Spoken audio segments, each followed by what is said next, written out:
Garage Geek 3-in-1. Hi, welcome to Garage Geek.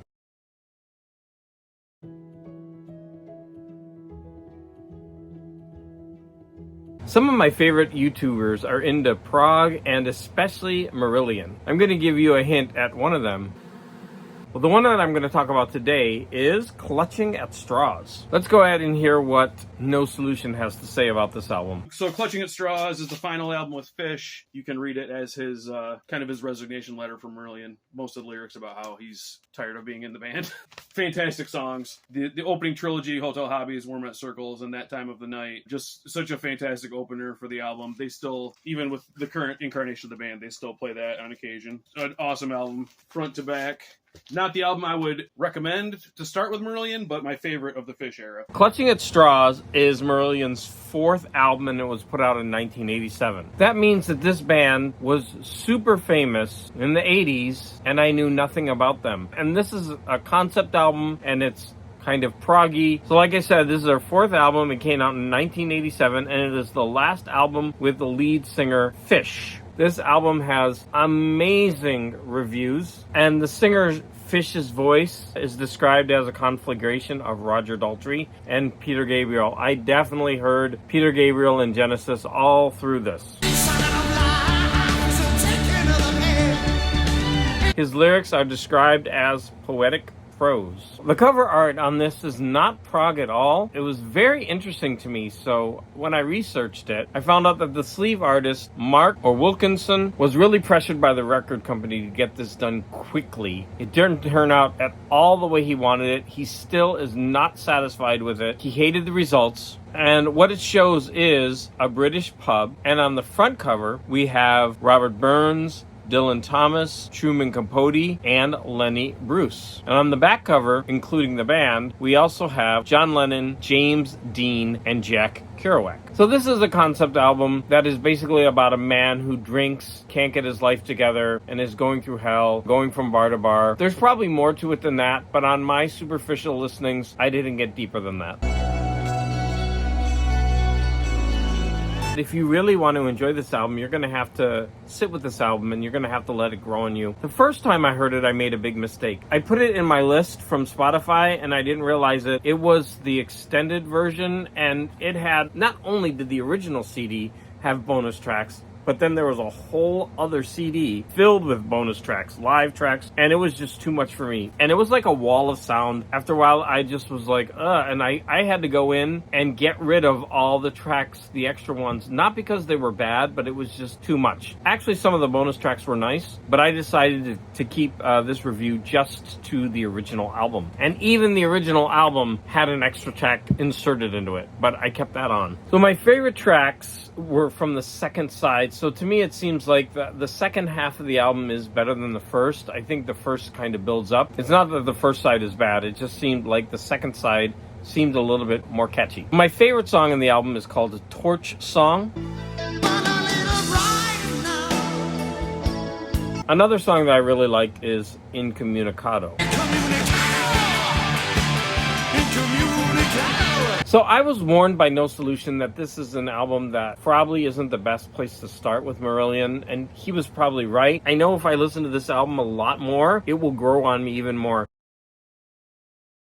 I got home from my first day of school. It's only training, but it still counts. And my DCBS monthly comic book order was waiting for me. So let's see what I got. Now, if you've seen my unboxing before, you know I get a lot of epic collections. The first one I have to show off is Star Wars Tales of the Jedi Volume 3. I really need to start reading these. I'm way behind.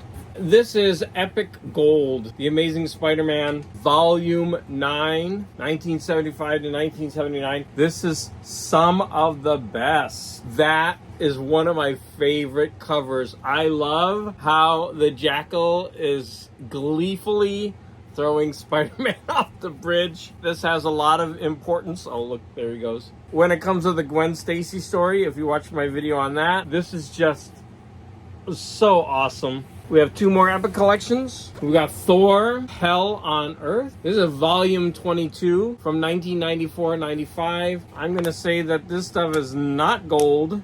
Yeah. And then we have the Thunderbolts. This is volume 1 from 1997-98. I never read this series.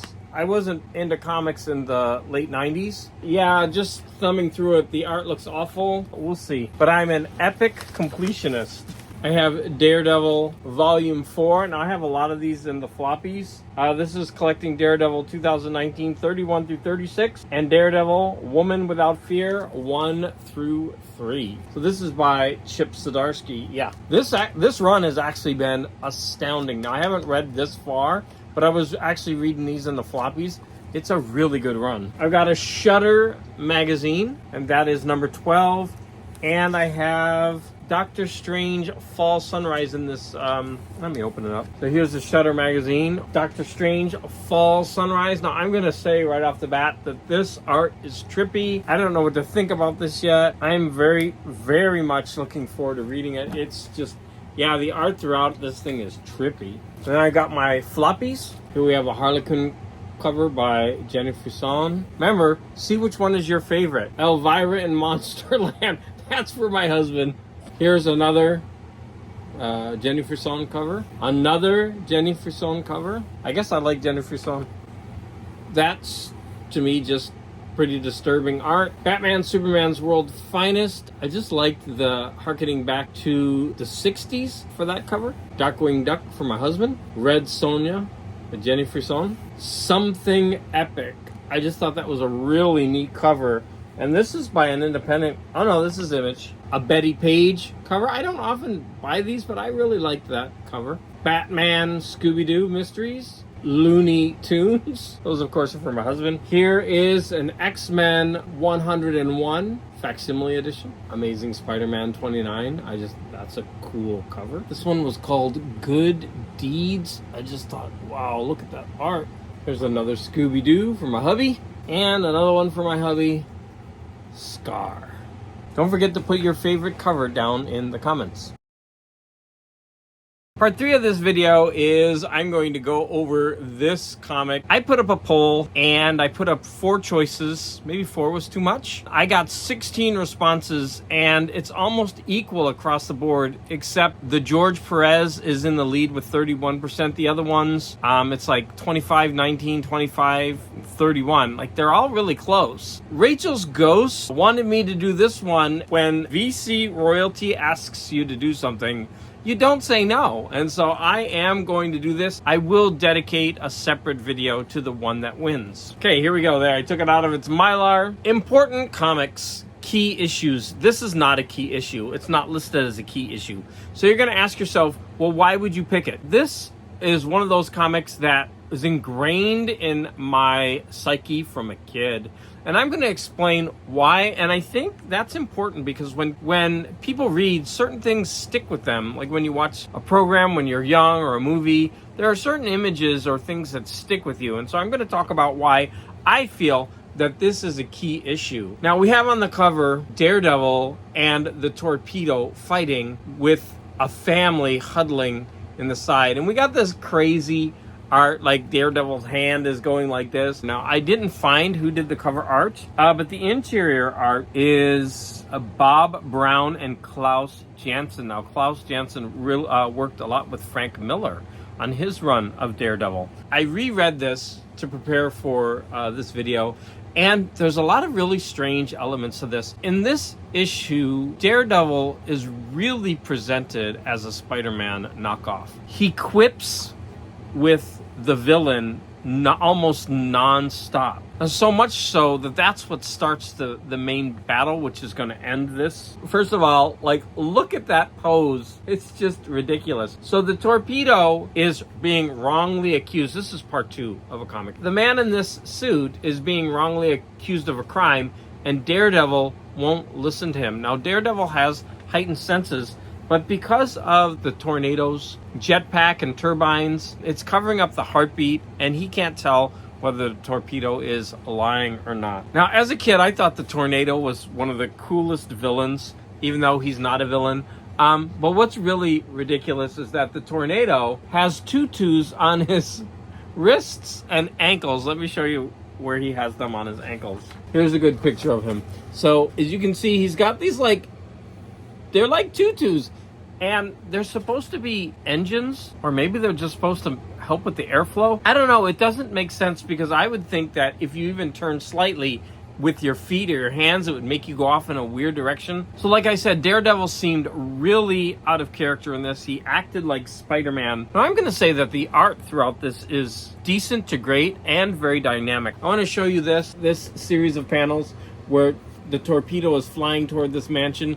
And I want to talk about this because he slams into this mansion. He makes all kinds of noise. He's there for at least 15 to 20 minutes. The neighbors are calling. They alert the police. I don't know why the Torpedo wouldn't enter that mansion. He's looking for evidence that he's innocent. So I didn't understand why he didn't enter that mansion through stealth, because he had to search the entire mansion. He destroys the entire mansion. You can see in this panel, Daredevil enters and it's in shambles. Everything's broken. Plus, he says, Daredevil right here, I don't know where he says it took him 15 minutes to swing his way over there. And that's another thing that's kind of unbelievable. First of all, I love that dynamic panel where you have one shot and you see multiple images. Klaus Janson, I think, does this a lot with Frank Miller. So that's really a dynamic pose. But it's also really unbelievable, because where is that hooked to? He's got a billy club that shoots out a wire, but it can't shoot halfway across the city, 3 or 4 buildings worth. And then he goes all the way to Westchester. I mean, what does he hook his billy club onto to swing all the way out there? Especially when the houses over there, they're all far apart. How does he do that? I guess he goes from tree to tree. It doesn't make any sense. Sorry. Now, I'm supposed to be explaining why this is a key issue and I'm putting it down. I'm just saying that some of these older comics are very unbelievable. Doesn't make them any less unenjoyable. This is an amazing comic. We're going to get to this family. It's very strange because they make it a point to show how abusive the father is. He's pretty abusive to his wife. But the wife is going to be very important in this issue. And this is where we get to the part where this comic really captured me. They have this battle. Oh, I want to go ahead and show this. Here is the Marvel value stamp. Here's, I used to have that one. Marvel Treasure Editions. So they have this battle, and they slam into the house. And these people, there's 3 of them. There's a mother, a father, and a child. And they're there. And these 2 are fighting so much. They're so angry at each other that they don't care what's going on. It's almost like they're in a fever or a rage. And they don't know what's going on. They don't care about the people that they're endangering. And nothing gets them to stop. Here we've got an ad for Hostess. This is great. So 2 of Hulk's villains basically beat him up. And kids come along and give him Hostess, and then he's ready to go fight them again. Awesome ad. And this woman starts screaming at them, and this finally wakes them both up. I don't know, I always remembered that. These 2 going out of control, totally destroying this family's home. And then I love the art in that panel. Look at Daredevil's face. I think that art is beautiful. And they both realize what they've done. I guess one of the reasons why this issue stuck with me is because here we often like to think of heroes as being infallible. But here we have an example where the hero really won't listen to reason. He's making stupid wisecracks throughout the whole issue.